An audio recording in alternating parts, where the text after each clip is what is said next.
आणि राष्ट्रवादी काँग्रेसचं शरद पवार गटाचं शिर्डीमध्ये शिबिर आयोजित आहे। शरद पवार आजच्या दुसऱ्या दिवशी या शिबिरामध्ये पोहोचतात। शरद पवार दाखल होत आहेत, सुप्रिया सुळे सुद्धा त्यांच्यासोबत आहेत। आज हे दोघं जण काय बोलणार याची विशेष उत्सुकता असेल। या शिबिरासाठी दोघांचेही आगमन झालंय। काल रोहित पवार यांच्या अनुपस्थितीची चर्चा रंगलेली होती। आज शरद पवार कार्यकर्त्यांना संबोधित करतील। राष्ट्रवादीमध्ये फूट पडल्यानंतर पवार गटाचा होत असलेला हा पहिलाच मेळावा आहे। दरम्यान साईबाबा मंदिरात दर्शनासाठी हे दोघंही जण पोहोचलेले आहेत। शिर्डीच्या साई मंदिरात जाऊन शरद पवार सुप्रिया सुळे आधी दर्शन घेतील आणि त्यानंतर ते शिबिराला हजेरी लावतील।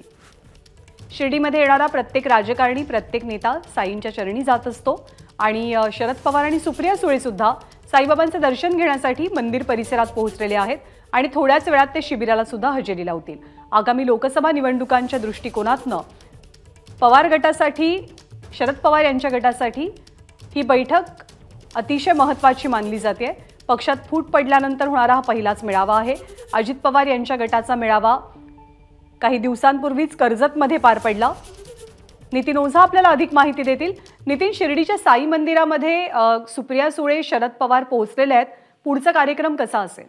मला निश्चितच जर पाहिलं तर कालपासून शिर्डीमध्ये राष्ट्रवादीचं मंथन शिबिर सुरू आहे आणि त्या निमित्तानं आज समारोपाचा दिवस आहे आणि आज शरद पवार आणि सुप्रिया सुळे हे काही वेळापूर्वी साई मंदिर परिसरात आलेले आहे। या ठिकाणी ते आता समाधी मंदिरात पोहोचलेले आहेत। समाधी मंदिरात जाऊन ते त्या ठिकाणी साई समाधी मंदिरात दर्शन घेतील। त्यानंतर त्यांच्या हस्ते शिर्डी माझे पंढरपूर ही पाद्यपूजा सुद्धा केली जाईल।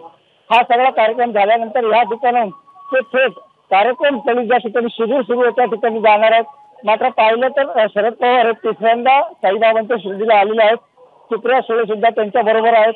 4 नंबर प्रवेशद्वारावरून ते आता समाधी मंदिरात गेलेले। समाधी मंदिरात आता त्यांच्या हस्ते पाद्यपूजा केली जाईल, शिर्डी माझे पंढरपूर आरती होईल आणि त्यानंतर ते त्या ठिकाणी बाहेर पडतील।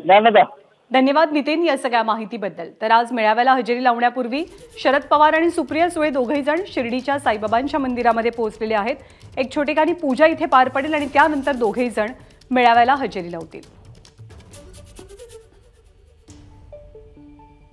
एकीकडे राष्ट्रवादीच्या आमदारांच्या अपात्रतेची सुनावणी सुरू आहे, तर दुसरीकडे दोनही गट, शरद पवारांचा गट, अजित पवारांचा गट लोकसभेच्या दृष्टीनं तयारी करू लागलेला आहे आणि त्या दृष्टिकोनातनं हा मेळावा, हे शिबिर महत्त्वाचं आहे।